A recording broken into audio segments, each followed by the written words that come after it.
ఓం శాంతి. 90 రహస్యాల్లో 19వ point. ఈ నాటకంలో మీరు ఏ పాత్ర అయితే ప్లే చేస్తున్నారో ఈ ఆట ఆడడంలో సంతోషం ఉంటుంది మరియు సంతోషంతోనే ఆడుకోవడం అవుతుంది. బయటివారు కొన్ని గంటలు కొత్త రోజుల్ని జరుపుకుంటారు. వారి యొక్క ఆ కర్మ కూడా సదా ఉండేది కాదు కనుక వారి సంతోషం కూడా సదా ఉండదు. ఇందులో పురుషార్థం గొప్పదా లేదా డ్రామానా? ఈ సినిమాలో విజయం ఎప్పుడు ఉంటుందంటే గెలిచే పురుషార్థం చేసినప్పుడే.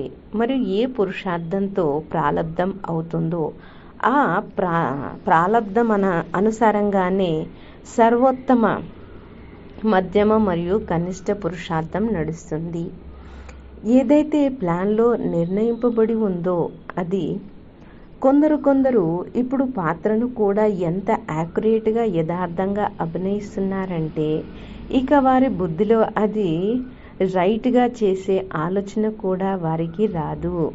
ఇది కూడా ఒక లోతైన సిద్ధాంతమే. ఇందులో ఎవరి తప్పు లేదు. ఈ అనాది సినిమా యొక్క డైరెక్టర్ కూడా తన పూర్తి యథార్థమైన పాత్రను అభినయిస్తున్నారు. ఓం శాంతి.